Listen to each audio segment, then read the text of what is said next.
Jangan lupa tolong di-subscribe dan ketik loncengnya. Terima kasih.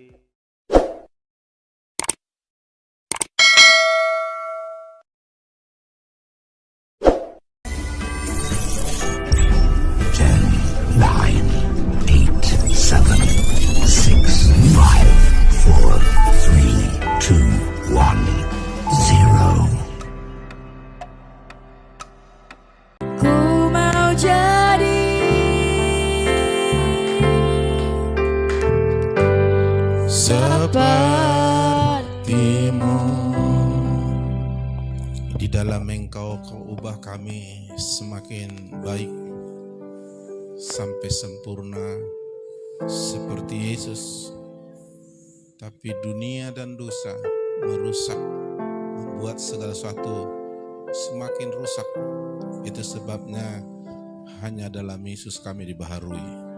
Lewat firman dan roh-Mu akan membuat kami bertumbuh, semakin kuat, semakin berubah. Maka kami butuh firman-Mu, dan kami mau ketika firman kami terima, Roh Kudus bekerja, menyingkapkannya, dan membuat itu menjadi realita hidup kami. Kami siap Tuhan, berbicaralah di dalam nama Yesus. Yang siap boleh berkata amin. Haleluya. Shalom. Beribadah kepada Tuhan itu salah satu tindakan iman kita dalam mencari dahulu kerajaan Allah. Jadi kalau ada orang cari dahulu kerajaan Allah tapi tidak beribadah, maka tidak benar dia mencari kerajaan Allah. Tentu ibadah itu tujuannya adalah untuk mencari kebenaran firman Tuhan, untuk mencari kehendak Tuhan, dan di dalamnya kita menyenangkan hati Tuhan. Haleluya. Dan beribadah itu sangat berguna. 1 Timotius 4 ayat 8 katakan, 1 Timotius 4 ayat 8, latihan badani terbatas gunanya. Ada guna tapi terbatas, hanya sebatas fisik. Tapi berguna tapi terbatas. Dan banyak orang melakukannya supaya tubuhnya sehat kuat. Tapi terbatas, hanya sebatas tubuh. Walaupun tidak semua orang suka olahraga. Walaupun itu baik ya. Jadi semua yang baik belum tentu orang suka. Ya, malah sebaliknya banyak orang suka yang tidak baik. Tetapi ibadah itu berguna dalam segala hal. Jadi tidak hanya untuk fisik kesehatan, dalam segala hal. Jadi kita harus melatih bagaimana kita beribadah yang sungguh-sungguh berkenan pada Allah ya. Karena mengandung janji. Ada janji Tuhan bagi orang yang beribadah. Dan Tuhan berjanji pasti menepatinya. Asal ibadah kita sejati, sungguh-sungguh ya. Baik untuk hidup ini maupun hidup yang akan datang. Hidup ini dan hidup yang akan datang itu bisa diartikan hidup sekarang dan hidup yang akan datang bulan depan, tahun depan. Tapi bisa juga hidup ini artinya hidup di bumi, tapi juga hidup dalam kekekalan. Jadi beribadah itu menyangkut hal yang berguna untuk hidup kita di bumi, bahkan juga hidup dalam kekekalan. Haleluya. Di dalam ibadah itu disiapkan hari ini dan disiapkan masa depan. Terutama sebenarnya kita disiapkan dalam kekekalan. Karena waktu kita menerima firman, memuji menyembah Allah, kita sedang menyiapkan diri kita dalam kekekalan. Tapi juga ada dampaknya dalam hidup kita sekarang. Dan yang akan datang selama di muka bumi. Karena mereka belum tahu apa sebenarnya gunanya ibadah itu. Jadi manusia ini hanya taunya uang itulah berguna. Coba saya umumkan di WA sekali. Datang jam 5 pagi karena ada pembagian dana bantuan untuk bikin usaha. Harus suami istri datang jam 5 pagi. Wah datang itu saudara. Datang jam 5 pagi kita dua bersama. Belum tentu datang. Ya. Jadi kita terlalu kuat hal-hal jasmani. Karena kita anggap hal jasmani itulah yang menentukan. Dan yang kedua apalagi itu uang. Memang kita perlu uang. Tapi uang bukan segala-galanya. Doakan terus. Karena syarat untuk bertumbuh rohaninya tekun dalam pengajaran firman. tekun dalam persekutuan, tekun dalam komunitas yang saling membangun, tekun dalam doa. Tekun artinya rajin dan sungguh-sungguh. Sungguh-sungguhlah berdoa. Karena apapun yang kita lakukan dengan iman sungguh-sungguh tidak pernah sia-sia. Bahkan sebelum dijawab Tuhan doa kita, tapi karena kita sungguh-sungguh berdoa, tekun berdoa, kita yang bertumbuh duluan. Haleluya. Nah, teruslah berdoa. Nah, tekun dalam persekutuan, tekun dalam komunitas, itu harus kita alami, harus terjadi. Mari kita perhatikan bagaimana rupanya persekutuan yang Tuhan inginkan. Ketika kita kumpul, bersatu dalam Yesus, seperti apa kehidupan orang-orang yang bersekutu dalam Kristus. Filipi 2 ayat 1. Filipi 2 ayat 1. Kita sama-sama baca. Filipi 2 ada di atas di sini, tapi bisa juga lihat di Alkitab atau di handphone ya. Dapat? Filipi berapa? Oke, kita baca 3 ya. Jadi karena dalam Kristus ada nasihat, ada penghiburan kasih, ada persekutuan roh, ada kasih mesra, dan ada belas kasihan. Jadi di dalam persekutuan kita dalam Yesus ada nasihat. Nasihat itu tujuannya untuk orang itu dibangun, diingatkan, diluruskan. Beda dengan kritik. Ya. Nasihat ini memang ada unsur menegur juga, tetapi tujuannya untuk meluruskan, untuk jangan terus salah, mengkoreksi untuk lebih baik. Nah, itu persekutuan kita, saudaraku, ada nasihat. Ya, amin. Ada nasihat. Ada penghiburan kasih. Ya, ada penghiburan kasih. Ya, kita menguatkan, meneguhkan dengan kata-kata, dengan perbuatan. Ada juga dalam persekutuan kita ini ada persekutuan roh. Ya, persekutuan roh. Kita bersatu dalam roh untuk menyembah Tuhan, untuk berdoa, ya, untuk membangun hal-hal rohani ya di dalam diri kita. Ketika kita berdoa, beribadah, memuji, menyembah, dan kita sedang ada dalam persekutuan roh. Ada juga kasih mesra, ada kekompakan, ada keharmonisan, ada kasih mesra, yaitu ada keramahan ya, pokoknya enak, kasih mesra, dan ada belas kasihan ya. Jadi di sini tidak ada gosip, tidak ada menghakimi, tidak ada mengkritik, tapi yang ada nasihat, ada penghiburan, ada persekutuan roh, ada kasih mesra dan belas kasihan. Ini yang terjadi nanti ketika kita dalam persekutuan, ketika kita dalam komunitas yang sehat. Ini yang terjadi, ini yang terbangun, ya. Sehingga Roh Kudus akan membuat kita bertumbuh bersama-sama, ya. Karena Tuhan bisa memakai orang lain untuk membangun saya. Tapi Tuhan juga bisa memakai saya membangun orang lain. Tuhan bisa memakai orang lain berbicara kepada saya. Tapi Tuhan bisa memakai saya berbicara kepada orang lain. Tuhan bisa memakai saya memberkati orang, tapi bisa juga orang memberkati saya melalui orang lain. Nah, itulah persekutuan ini. Dan itu yang kita lihat di Kisah Para Rasul gereja mula-mula. Itu enggak dibuat-buat. Itu terjadi secara natural di dalam Tuhan. Kompak. Dan ini memang harus kita usahakan. Ya, berusahalah damai dengan semua orang, kata Ibrani kan. Kejarlah kekudusan.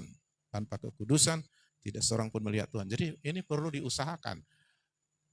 Menjadi satu atau membangun persekutuan komunitas itu perlu ada tindakan-tindakan. Tentu di dalamnya kita meninggalkan kepentingan diri sendiri, lebih mengutamakan kepentingan orang lain. Jadi ego kita dibelakangkan, ya, tetapi kasih kita dikedepankan. Ya, nasihat itu kita beri bukan karena itu dikarenakan kita keluar dari kepentingan kita. Kalau orang tidak mau bersekutu, dia nggak peduli. Siapa lu, siapa gua, gitu. Udah nggak peduli. Orang salah dia aja, ya kau salah ya kau sendiri yang rasakan gitu. Tapi dalam persekutuan ini tidak, ada nasihat, ada kepedulian, ada belas kasihan, ada keramahan, kasih mesra, ada persekutuan roh, ya, ada penghiburan, ada nasihat, ya, ada. Maka Alkitab bilang, kalau kau tahu orang yang berbuat dosa mati dan dihukum karena dosanya, tapi kau tidak berbuat apa-apa kepada dia, maka aku tuntut pertanggungjawaban darimu. Kenapa? Karena kita egois. Egois itu salah satu akibat atau buah dari kesombongan. Sombong itu lawannya adalah kasih. Egois itu lawannya kasih. Egois itu dia berpusat pada diri sendiri. Alkitab bilang di mana ada iri hati, di mana ada mementingkan diri sendiri, di situ banyak kejahatan dan segala macam kekacauan. Jadi hidup kita sendiri nggak akan damai sejahtera. Karena di mana ada iri hati mementingkan diri sendiri, di situ di kitab Yakobus dikatakan, di situ segala macam kejahatan dan segala macam kekacauan. Jadi kita yang egois pun kacau. Tidak ada damai sejahtera karena egois itu mementingkan diri sendiri itu buah dari kesombongan. Kalau buah dari kasih, ini semua nasihat, penghiburan dalam kasih, persekutuan dalam roh, kasih mesra, belas kasihan. Itu buah dari kasih semua, akibat dari kasih, ya. Jadi kenapa banyak orang tidak mau menasihati orang lain? Biarin di situ. Nanti kalau ku nasihati, tersinggung pula dia. Jadi kita berpikir hal-hal yang belum terjadi, hal-hal negatif. Atau kita takut, nanti nggak diterima, benci pula dia sama aku. Jadi kita menjaga supaya kita aman-aman aja. Nah, nggak bisa. Tujuan nasihat adalah untuk membangun, meluruskan. Ya, kalau kritik memang nggak semua untuk membangun ya. Jadi orang yang mau membangun orang lain itu adalah orang yang mengasihi. Itu adalah orang yang keluar dari egonya, yang sedang mempraktekkan kasih. Ya, apalagi menginginkan orang lain selamat dan bertumbuh, itu kasihnya sudah lebih lagi kualitasnya. Ya, tapi kalau orang nggak peduli, nah itu memang ego kita yang menonjol. Egois itu adalah salah satu buah dari kesombongan. Mementingkan diri sendiri. Kacau. Orang yang mempraktikkan ego, kacau dan jahat orangnya. Tak peduli dengan orang lain. Tuhan peduli dengan kita. Maka kita peduli dengan orang lain. Haleluya. Nah itu yang terjadi dalam kehidupan kita. Jadi kita nggak sibuk dengan menghakimi, tidak sibuk dengan kritik, tidak sibuk dengan melihat hal-hal kekurangan kelemahan orang lain. Dan tidak juga sibuk melihat kekurangan kelemahan kita. Kita terus maju dalam persekutuan. Kalau kita maju dalam persekutuan, kehidupan seperti ini, kita makin maju. Kita bertumbuh. Dan orang-orang yang bersama kita pun akan juga dibantu pertumbuhannya. Ya, haleluya. Jadi ada istilah begini, menangislah bersama orang menangis, tertawalah bersama orang tertawa. Jangan sebaliknya, senang melihat orang susah, susah melihat orang senang. Itu gawat itu. Iya kan? Mampus kau katanya kan. Lalu disebutkan alasan dia membilang mampus. Dan mampus itu kan bahasa kutuk itu ya. Mampus itu artinya kalau tidak mati binasalah kau gitu. Jadi itu tidak ada di dalam orang mengasihi. Amin. Bahkan Tuhan membawa kita mengasihi melebihi kasih manusiawi, yaitu kasih Allah. Mengasihi musuh. Kasihilah musuhmu. Maksudnya ada orang yang memusuh kita, disuruh kita mengasihi dia. Bukan memusuhinya, bukan menganggap dia musuh. Dia menganggap kita musuh. Bahkan ketika kita dikutukinya, berkatilah orang yang mengutuk kamu. Kutuknya itu nggak akan sampai sama kita. berkat kita yang kita lepaskan berkat, kalau dia terima diberkati dia. Kalau dia nggak terima berkat itu kembali ke kita. Jadi nggak ada ruginya. Amin. Ya itu yang terjadi saudaraku. Nah untuk itulah kita belajar bersekutu. Kalau ada istilah orang bilang tak kenal maka tak sayang, maka dalam persekutuan roh, di persekutuan dalam Kristus, semakin kenal kita seharusnya semakin sayang. Walaupun sewaktu kita mengenal dia, kita mengenal komplit kelebihan dan kekurangannya. Apalagi banyak kali kekurangannya. Tapi karena kita bersekutu dengan dia, bukan untuk kepentingan kita, tapi untuk kita memang hidup di dalam kebenaran, jadi kita bisa juga dipakai menguatkan yang lemah, atau dikuatkan oleh yang kelebihan orang lain. Karena ada nasihat, ada penghiburan kasih, ada persekutuan roh, ada kasih mesra, ada belas kasihan. Jadi ini yang terjadi. Haleluya. Ini perlu diusahakan. Coba perhatikan Efesus 4 ayat 3. Ini enggak terjadi sendiri, enggak dibawa lahir ini. Kalau dibawa lahir, dosanya dibawa lahir. Ego kita. Jadi ini kita tumbuhkan di dalam kita. Makanya kita harus tekun dalam persekutu, tekun, rajin dan sungguh-sungguh dalam bersekutu. Tujuannya ya supaya kita bertumbuh. Karena orang bisa dipakai Tuhan membantu kita, dan kita bisa dipakai orang membantu orang lain. Haleluya. Efesus berapa tadi? 4 ayat 3. Dan berusahalah memelihara kesatuan roh oleh ikatan damai sejahtera.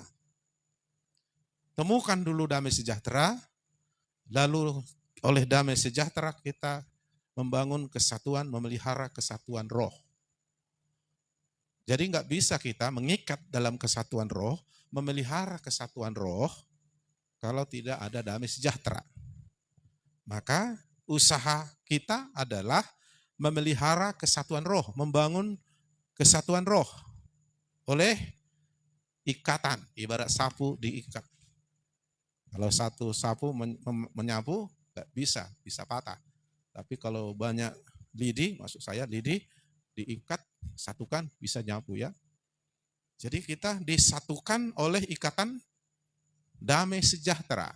Nah sulitnya orang tidak bisa bersatu sampai-sampai mereka dalam Kristus memberi nasihat, ada penghiburan kasih, persekutuan roh, kasih mesra dan belas kasihan, itu enggak ada kalau tidak ada kesatuan roh. Nah kesatuan roh tidak akan terbangun kalau tidak ada damai sejahtera. Mana mau kita bersatu sama orang yang kita benci? Mana mau kita bersatu dengan orang yang kita enggak suka? Apalagi dendam, benci ya.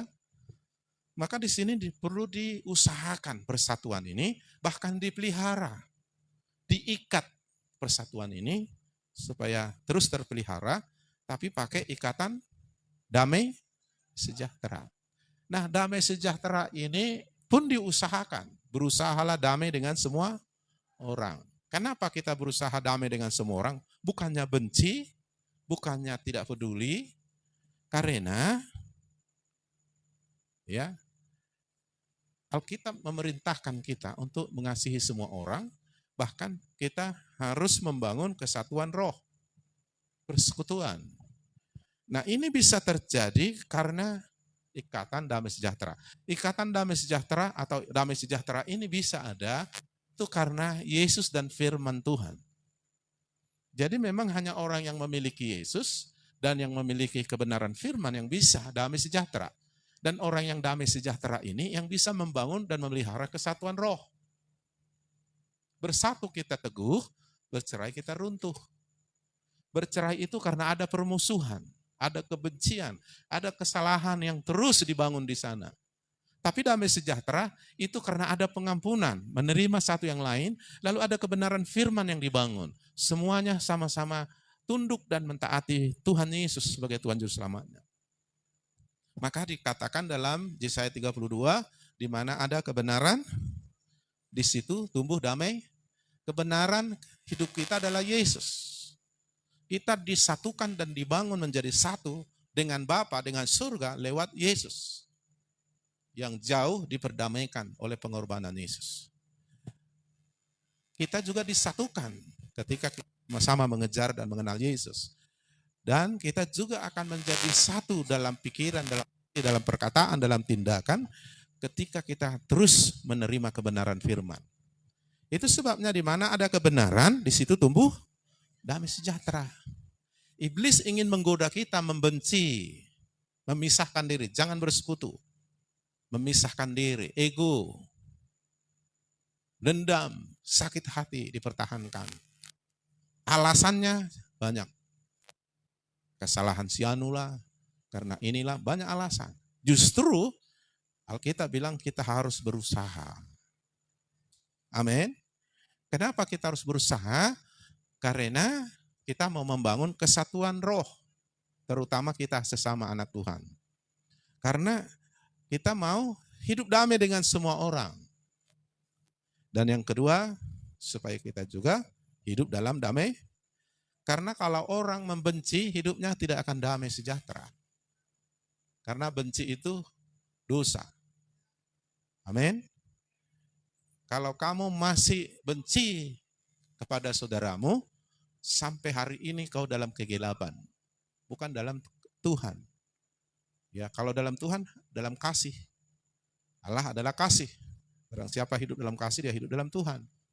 Nah, kasih itu adalah ini tadi. Ada nasihat, ada penghiburan kasih, ada persekutuan roh, ada damai belas kasihan, ada kasih mes. Nah, itu yang terjadi dalam praktek kehidupan kita. Di dalam kita.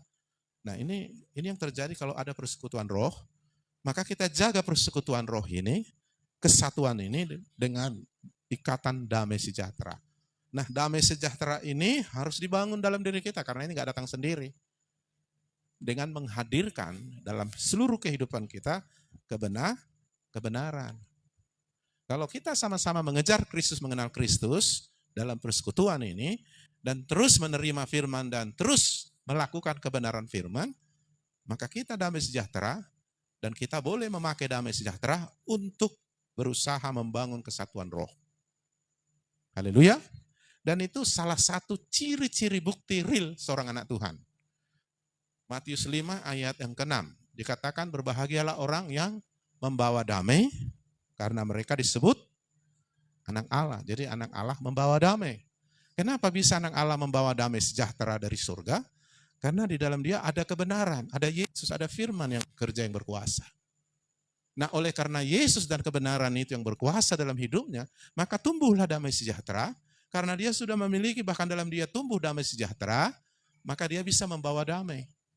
Ketika dia bersekutu, dia memelihara persekutuan ini dan mengikatnya dengan damai sejahtera.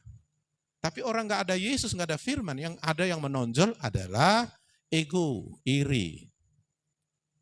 Makanya walaupun PBB sudah ada dengan aturan yang begitu ketat, sampai sekarang belum bisa diperdamaikan negara dengan negara. Bahkan sama-sama anggota PBB masih perang. Kenapa? Karena tidak ada damai sejahtera. Yang ada adalah aku benar, kamu salah. Ya, kami tidak suka, akhirnya kesalahan, dosa membuat perpecahan. Tidak ada damai sejahtera, sehingga tidak sanggup mereka membangun kesatuan yang benar. Kesatuan yang benar adalah kesatuan dalam Kristus. Kalau sudah adalah kesatuan dalam Kristus, adalah nasihat di dalamnya, penghiburan kasih, persekutuan roh, kasih mesra, belas kasihan. Itu yang ada. Jadi semuanya positif. Hati, pikiran, tindakan, perkataan, motivasi semua. Jadi nggak ada udang di balik batu. Apalagi batu di balik udang. Nggak ada itu. Jadi enak. Iya. Karena anak Tuhan menularkan damai sejahtera. Memang kalau sudah ada damai sejahtera, pasti ada sukacita. Itu kembaran itu. Ibarat kita minum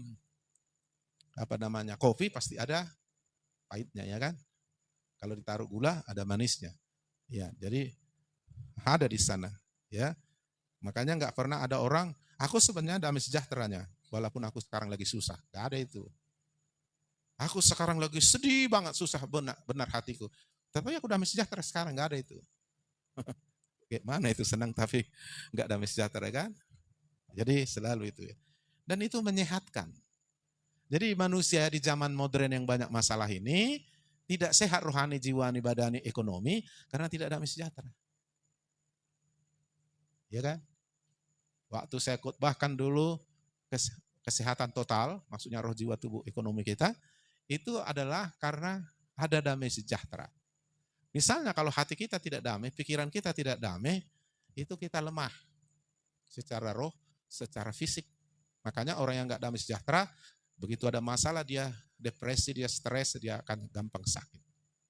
78% bahkan 80% lebih penyakit disebabkan karena ada kekacauan dalam hati dan pikiran manusia. Artinya tidak ada damai sejahtera. Jadi syarat untuk sehat harus hadir damai sejahtera. Kehadiran damai sejahtera pasti membuat berbunga-bunga sukacita kita. Hati yang gembira, obat yang manjur. Datang pun masalah, kita nggak patah semangat. Karena dalam Tuhan ada pengharapan. Amin. Jadi itu. Jadi ini musuh kita bersama. Yaitu perpecahan. Egois. Mementingkan diri sendiri. Iri. Ya, itu perbuatan daging yang bertentangan dengan Tuhan. Kalau dibawa ke gereja, kacau gereja.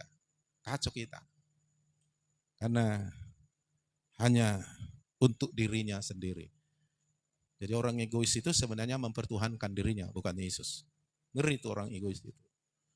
Jadi ketika kita menasihati orang lain, kita melayani orang lain, menghibur orang lain, membangun persekutuan roh, kasih mesra, belas kasihan, kita sedang mengubur, meninggalkan, mematikan kemanusiaan lama kita. Kita sedang bertumbuh dalam Tuhan. Makanya kalau tidak hidup dalam persekutuan, tekun dalam persekutuan, tekun dalam pengajaran firman, tekun dalam dan doa, gak akan bisa bertumbuh. Mau malaikat menjadi gembala sidangnya. Udah sempurna ya kalau malaikat ya. Enggak akan bisa. Jangankan malaikat, Tuhan Yesus langsung gembala sidangnya, enggak akan bertumbuh dia. Seperti Judas Iskariot ya kan. Enggak akan bertumbuh, tetap aja dia akan dikalahkan iblis, dibunuh iblis, tetap aja dia akan menimbulkan kekacauan dalam dirinya. Iya. Jadi Efesus 4:3 tadi, berusahalah memelihara kesatuan roh oleh ikatan damai sejahtera. Ikatlah, bangunlah dalam damai sejahtera. Nah, damai sejahtera timbul karena ada kebenaran. Kalau nggak ada kebenaran, nggak bisa. Nggak bisa.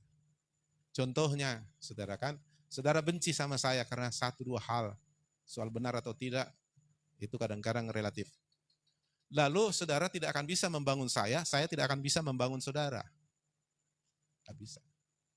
Itu ibarat kita melem kertas dengan air. Nggak akan bisa, hancur ya. Tapi kalau dilem pakai lem yang bagus ya boleh gitu ya. Atau sama seperti kita sedang menegakkan benang basah. Nggak bisa. Usaha sia-sia. Jadi usaha bisa memelihara kesatuan roh, persekutuan tadi, saling membangun, kalau ada dulu damai. Nah, damai sejahtera itu kita timbulkan melalui kebenaran yang hadir. Ya, kebenaran di hati kita, sehingga muncul di tindakan, di pikiran, di motivasi, di perkataan. Dan itu akan menimbulkan damai sejahtera dan mengikat, memelihara kesatuan tadi. Amin. Jadi kalau alasannya, aku tidak bisa Pak bersatu sama dia, karena dia buat salah. Itu pun nggak bisa. Harus mengampuni, saling. Ya, harus ini yang dilakukan. Karena kasih itu prakteknya mengampuni. Ego itu prakteknya gak peduli. Apalagi kebencian ya. Gak akan bisa menyatukan orang dalam roh atau dalam apapun itu. Ya, justru kesatuan roh ini karena sama-sama butuh firman, butuh Yesus, butuh pertumbuhan. Ya, bukan butuh ada pendukungku untuk membela aku, enggak gitu. Biasanya kalau orang yang sakit hati selalu dia mencari apa orang yang mendukung dia. Dia akan pergi, aku sakit hati loh dibikin si anu. Lalu orang ini, iya ya, aku juga sama. Ayo kita bersekutu. Jadi seroh dia dalam sakit hati. Ya, jadi carinya lagi, dibangunnya komunitas sakit hati. Carinya lagi. Dia kalau sama orang, nggak usah lah, kita harus saling mengampuni. Ini nggak bisa, ini seroh aku sama ini. Dicarinya. Biasa itu ya. Jadi akhirnya kesatuan roh di dalam kebencian.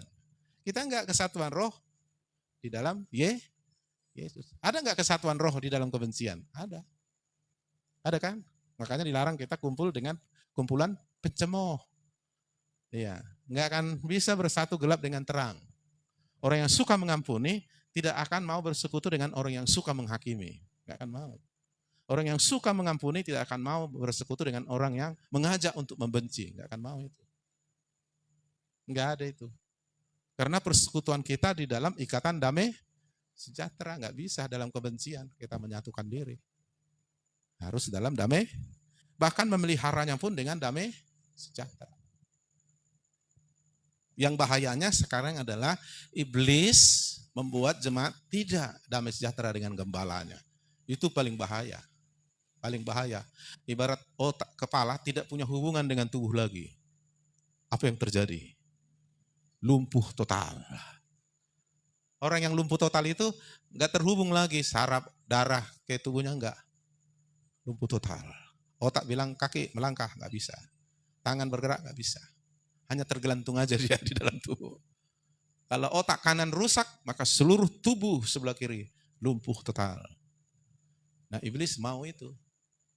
Makanya paling banyak di gereja adalah orang nggak suka, orang membenci kalau bisa, membenci pendetanya, bapak rohaninya. Itu sudah fatal itu. Kalau tangan saya membenci ujung telunjuk saya, hanya telunjuk saya nggak bisa bergerak. Ya kan? Tangannya nggak mau. Sebenarnya ada hubungan juga ke otak kan.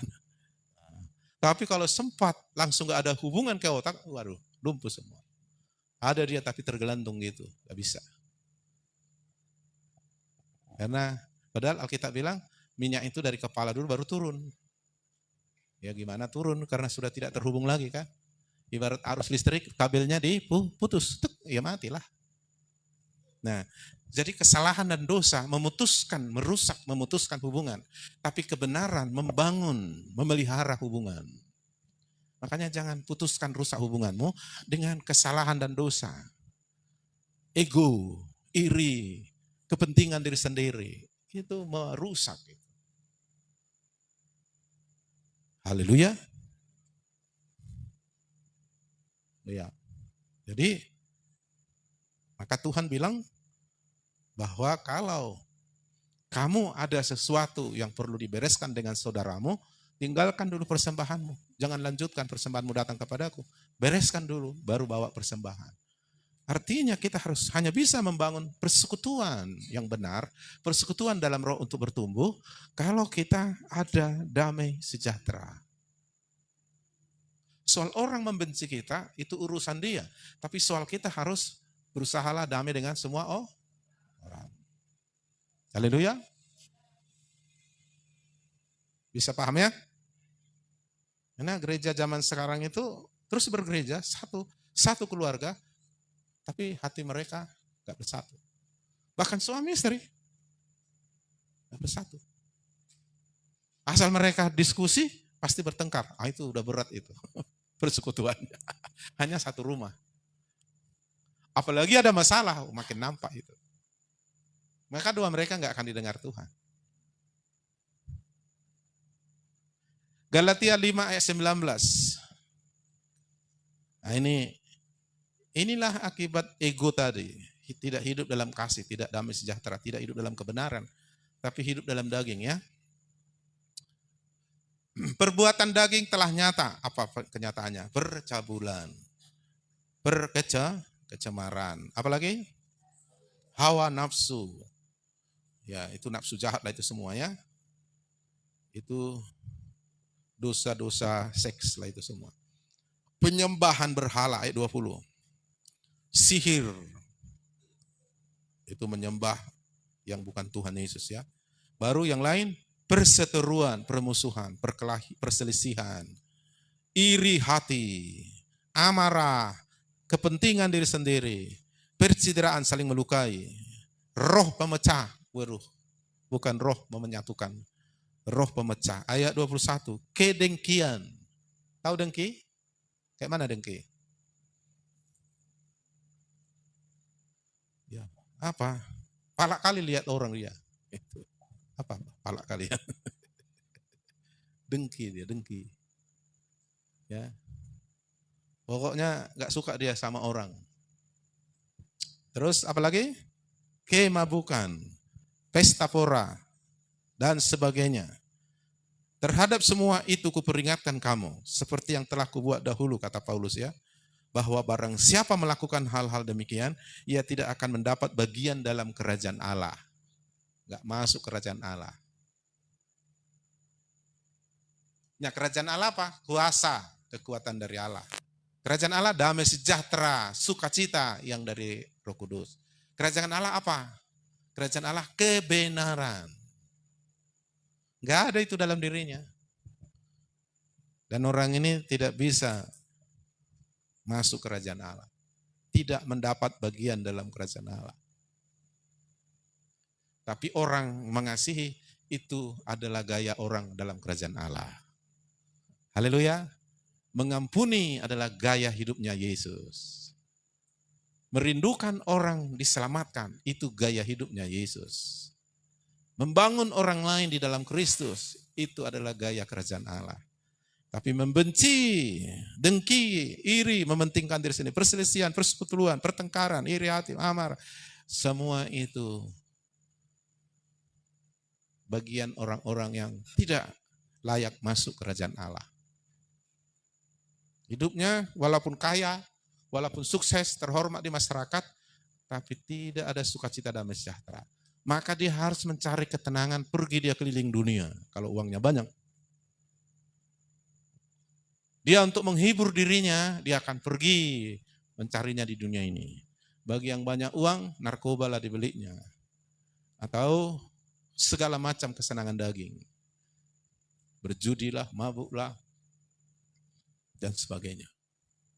Tapi di dalam Tuhan kita tidak kekurangan kebahagiaan, damai sejahtera. Karena dalam kerajaan kita miliki. Amin. Maka cari dulu kerajaan Allah, yaitu kebenaran firman, yaitu Yesus, mengenal Yesus. Karakter kita akan dibangun semakin kita intim mengenal Yesus. Haleluya. Semakin kita mengerti firman dan Roh Kudus bekerja, membuat kita mengenal, mengalami Yesus, karakter kita akan berubah. Nah, karakter kita ini kekuatan untuk kita menghadapi segala sesuatu. Plus diberi kuasa Tuhan. Jadi kuasa Tuhan dengan karakter membuat kita menang lebih dari pemenang. Ada orang punya kuasa Tuhan, urapan, tapi karakter enggak. Bisa kalah orang ini. Ya, contoh, Simpson kuat kuasa Tuhan, karakternya enggak bagus, kalah dia. Haleluya. Si Yusuf, urapannya biasa-biasa aja. Gak pernah dia membangkitkan orang mati. Tapi karakternya hebat, menang dia. Berhasil dia, berdampak dia. Menjadi berkat dia bagi keluarganya, bangsa Israel. Bahkan bagi bangsa Mesir. Haleluya. Nah itu terjadi karena dia dibangun dalam kerajaan Allah. Jadi kalau yang namanya belum nyata ini tadi sama kita, jadi Filipi 2 ayat 1 tadi, jadi karena dalam Kristus ada nasihat, itu orang yang hidup dalam persekutuan, dalam komunitas. Dan dia bisa membangun ini dengan nasihat, penghiburan kasih, persekutuan roh, ada kasih mesra, belas kasihan. Jadi yang di Galatia itu nggak ada lagi dalam dirinya. Jadi dia terbentuk, dibangun. Jadi pertanyaan orang, kenapa saya tidak bertumbuh? Ya karena tidak ada kebenaran firman yang disampaikan atau kebenaran firman yang diterima. Saya pikir di GPD pemulihan itu melimpah firman kita terima. Pengurapan juga kadang-kadang saya melepaskannya dengan cara yang agak mengerikan sedikit. Tapi itu tidak akan bisa membangun kita sampai kita tadi membangun 4 hal tadi. Saya kadang-kadang lihat Saya impartasi pengurapan, sampai dia penuh. Minggu depan udah hilang pengurapan itu. Kemana dibuangin orang ini? Ternyata itu tadi.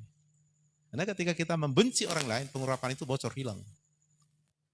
Ini adalah kuasa Tuhan. Lalu kita lemah lagi. Saya tanya sama Tuhan, Tuhan kok bisa gitu gak bangun-bangun?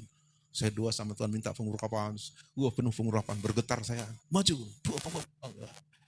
Minggu depan udah habis pengurapan, itu kemana dibuangin orang ini? Nah, itu ternyata tidak dibangun tadi. Tekun dalam pengajaran firman, tekun dalam persekutuan dibangun, tekun dalam komunitas yang saling membangun, tekun dalam doa. Kalau tidak dibangun, habis. Ya, karakter kita yang tidak terbangun, artinya tidak bertumbuh rohani, akan membuang semua anugerah itu. Bahkan bisa keselamatan itu pun terbuang. Contoh seperti Judas Iskariot. Judas Iskariot itu udah diurapi Tuhan itu. Ketika Tuhan bilang sama murid-murid, terimalah Roh Kudus. Mereka terima. Sehingga mereka disuruh memberitakan Injil. Mereka lapor, Tuhan, setan keluar demi namamu. Orang sakit sembuh, orang mati hidup kembali karena kuasa namamu. Oh, melapor mereka. Ya, karena kamu sudah kuberi kuasa. Tapi ingat, lebih penting lagi, namamu kucatat di surga. Tapi Judas Iskariot tidak memiliki 4 hal ini tadi. Faktor tadi yang kita pelajari. Dia tidak terus tekun dalam pengajaran firman. Malah dia bersekutu dengan orang Farisi yang membenci Yesus. Pergaulan yang buruk, datang. Ku kasih pun ke uang. Kasih tahulah dulu di mana Yesus biar kami ini gitu. Diajari mengkhianati kan. Bahkan dia saudaraku sering memisahkan diri dari persekutuan. Sering mereka diam-diam nyelinap diskusi dengan orang-orang Farisi yang membenci Yesus. Hati-hati bersekutu dengan orang yang membenci. Kena ketularan kamu. Terus akhirnya gagal itu, walaupun sudah dikasih pengurapan, tapi firman itu enggak tetap di dalam diri Judas Iskariot. Akhirnya iblis merasuk dia, menyuruh dia gantung diri. Nah, dia mati. Tidak seperti itu, harusnya dia seperti murid-murid yang lain, seperti Petrus dan yang lain dipakai Tuhan pada hari Pentakosta itu kan. Dia enggak ada lagi. Karena apa? 4 faktor itu tidak dibangun dalam dirinya. Padahal Yesus langsung loh. Firman melimpah-limpah. Kuasa Tuhan dikasih. Yesus menjadi teladan yang sempurna. Toh murtad. Makanya saya kadang-kadang menguji diri saya. Kalau ada orang bilang enggak bertumbuh saya di GPD Pemulihan, saya menguji diri saya. Apakah saya tidak menyampaikan firman? Atau miskin kali mereka firman? Ibarat saya orang tua kasih makan setapak-setapak nasi sama anak-anak lalu kurang gizi? Enggak. Ya. Tapi kenapa bisa begitu? Nah, ternyata 4 faktor tadi. Tidak tekun dalam persekutuan. Tekun dalam pengajaran Rasul, persekutuan, komunitas saling membangun, tekun dalam doa. Gak bisa 4 tempat ini harus terbangun. Orang Kristen yang sejati terkenal dengan doanya. Doa itu infrastruktur, pintu terhubung dengan surga. Kita dengan surga. Nah, itu sebabnya ayo bangun. Mulai dari saat teduhmu, lalu ada doa bersama, bangun. Sampai kau suka berdoa, sampai doa itu nafas kehidupanmu. Kalau orang bernafas kan nggak diatur-atur lagi kan. Aku bernafas dulu sekali. Kan enggak. Otomatis kita bernafas. Amin. Malah udara itu mahal. Orang nggak bisa lagi bernafas dengan normal, dibeli oksigen. Oksigen itu mahal itu loh. Karena nggak bisa lagi, nggak sanggup lagi dia menghirup udara, beli oksigen. Mahal itu oksigen, taruh oksigen. Bukan? Mahal itu satu oksigen itu. Tanya oleh rumah sakit. Mahal itu satu tabung itu. Satu tabung itu paling 4 hari, paling lama 1 minggu itu. Lagipun kalau tabung itu, tabungnya besar segini, nggak mungkin kita bawa itu sambil sambil masak kan. Jadi bersyukurlah kamu nggak pakai tabung, bebas bernapas. Saya nggak bisa bebas bernafas, gimana bawa tabung itu kan? Ayo olahraga, nggak bisa bawa tabung ini. Gitu. Gratis dikasih Tuhan. Ya, jadi demikian juga nafas rohani, yaitu doa. Ayo bernafaslah. Nanti mati kau nggak bernafas. Sesak nafas saya udah payah kan. Ini bebas. Sampai bernapas itu enak ya kan. Apalagi pergi ke pegunungan yang sejuk kan. Masuk hadirat Tuhan berdoa segar kali itu. Amin. Tapi banyak orang malas bernapas. Cuman itu malas bernapas. Makanya enggak sakit ya kan. Orang yang sakit enggak bisa bertumbuh ya. Semoga kiranya yang hadir ini udah sembuh ya. Ya kita doakanlah yang belum sehat-sehat itu. Sakit rohani membahayakan, ya kan? Sakit jasmani aja udah susah, nggak bisa menikmati hidup sehari-hari kalau sakit jasmani. Alah, bagi sakit rohani nggak bisa menikmati Tuhan dan segala kerajaannya. Nah, yang sakit rohani tadi itu yang saya baca tadi, Galatia tadi, percabulan, kecemaran, hawa nafsu, penyembahan berhala, sikit, perseteruan, perselisihan, iri hati, amarah, kepentingan diri sendiri, percidaraan, roh pemecah, kedengkian, kemabuan, pesta pora. Wah, itu sakit rohani semua itu. Egois, mementingkan diri sendiri. Ini orang yang sakit gini bernapas payah itu. Berdoa maksud saya. Iya. Tapi Yesus mau menyembuhkannya. Amin. Ayo semuanya datang sama Tuhan, sembuhnya itu. Karena kematian Yesus di kayu salib untuk mengampuni dosa kita, menyucikan kita, membebaskan kita dari hukuman, dan sekaligus oleh bilur-bilurnya kamu sembuh. Itu kesembuhan total semua. Sembuh rohani, jiwani, badani, ekonomi itu semua. Makanya Yesus bilang, aku datang memberi hidup supaya kamu hidup dalam segala. Ayo sehat lah ya. Doakan yang sakit-sakit. Amin. Mari kita berdoa.